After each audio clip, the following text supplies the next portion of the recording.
It's been a big week in federal politics in the wake of the Bondi attack. The Prime Minister today again digging in, despite a chorus of calls. It seems there won't be a federal royal commission anytime soon to look into the bigger picture questions about anti-Semitism. To discuss this, we're joined by our usual political panel, Assistant Minister to the Prime Minister Patrick Gorman, and we'll be joined by former Liberal MP, Jason Falinski in a moment. But Pat, to start with you, can you distill for our viewers why shouldn't Australia have a royal commission into the biggest terror attack we've seen? Yeah.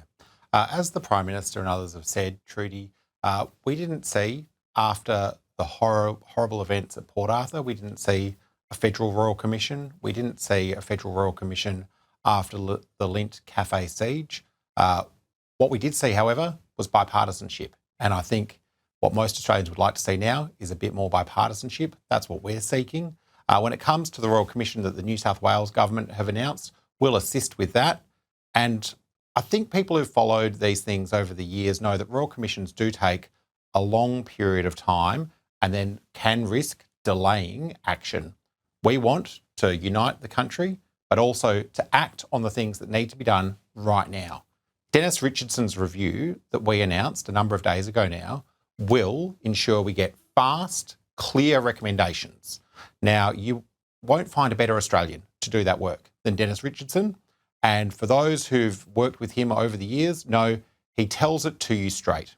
He will not resolve from giving exactly the advice he thinks of what the Australian government needs to do to make sure that all of our national security agencies can do what is needed to keep Australians safe.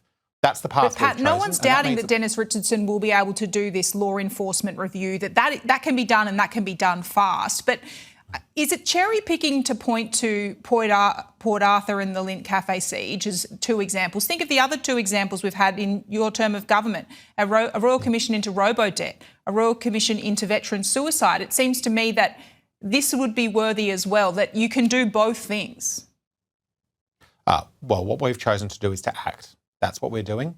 And we see that we can act by assisting the New South Wales Royal Commission, and we can act by making sure that we get recommendations as soon as possible, in addition to the extensive parliamentary work that the Prime Minister has already outlined that will take us into 2026. I don't want any of those measures to be delayed by a Royal Commission.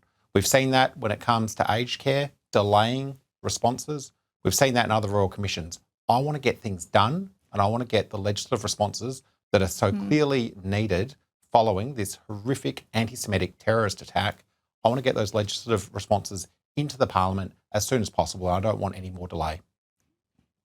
Jason Falinski, do you think a federal royal commission would necessarily mean that there is delay? No, Trudy, I don't. And look, I respect Pat immensely, but I've got to say that look, this government has had royal commissions into the UN oil for food, institutional child sex abuse, banking and financial services, aged care quality, disability abuse and neglect, robo-debt, veteran suicide.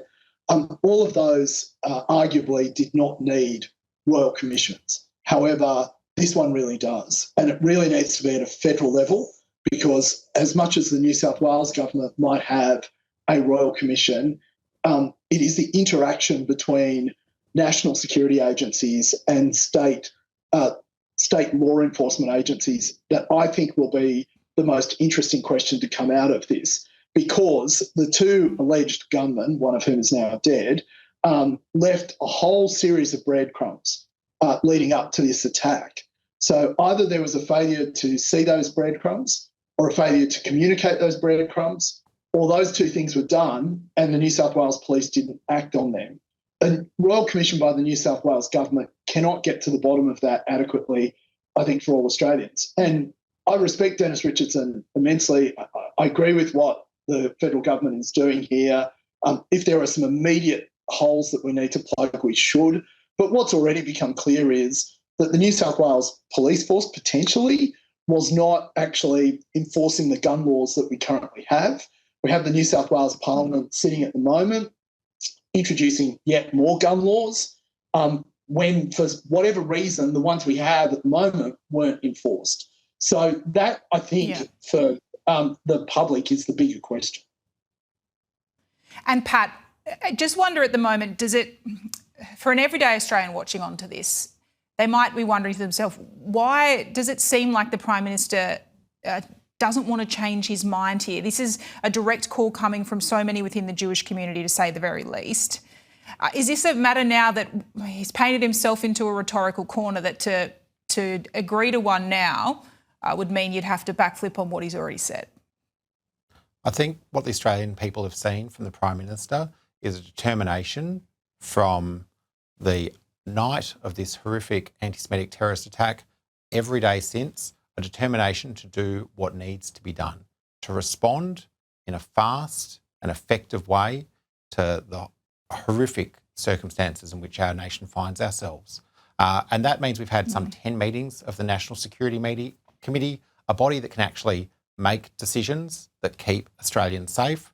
We've had the Cabinet meeting yesterday outlining a range of additional actions that will be taken. We've had all of the legislative responses that we've put forward. We've had the government respond to the Special Envoy for Combating Antisemitism's report. All of these things are about acting to do what Australia needs right now. Now, I've seen some of the proposals that are floating around for terms of reference for royal commissions.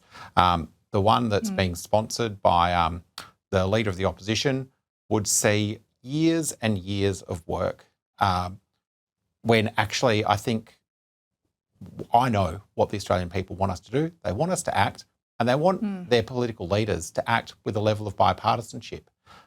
They want people to be able to come together and get things done. That's what we were all elected to do, whatever party we come from, and that's what we have the opportunity to do as legislators next year. Picking up on that, Jason, the Prime Minister, day by day, appearing to be more frustrated with the fact that there hasn't been a consistent bipartisanship over the last week, that there's been a continual line of attack against him. Does the coalition need to be careful in how it calibrates its language?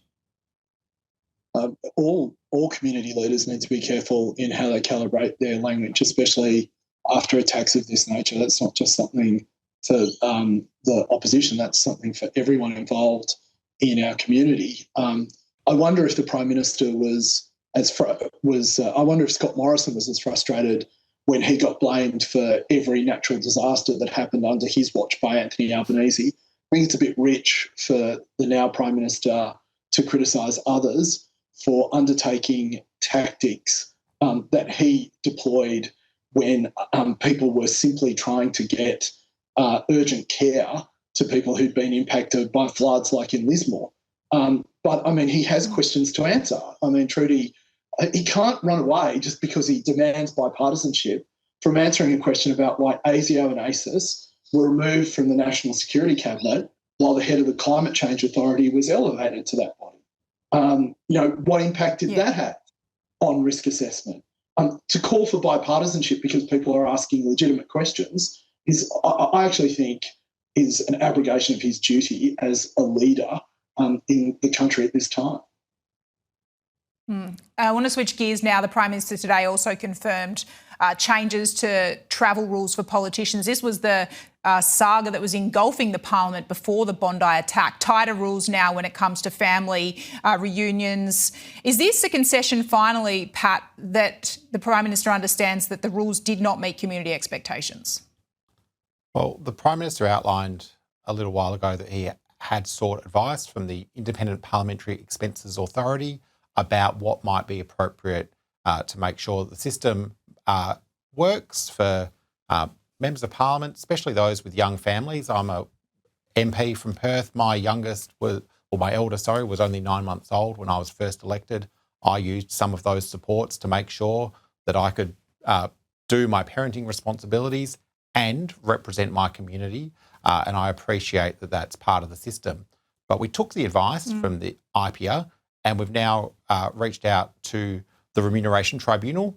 They are the decision maker here. They have the legislative powers to change these rules. We're looking at doing some really practical things like making sure that family reunion travel is only to Canberra, it's only in economy class, and also that where there might be spouses joining ministers and senior office holders for specific events, that's only happening where there's an invitation to the spouse and it's connected to that senior office holder's responsibilities. I think that makes a bit of sense. I think, of course, we'll wait to see what the Remuneration Tribunal say in response to that. But I think this was the right way forward. Yeah, it seems like these changes not before time. Jason Falinski, Pat Gorman, always appreciate you fronting up. I'm sure Tom Connell sends the same. He does enjoy this panel as much as I do. Thanks so much. Merry Christmas. You too, Thanks, Trudy.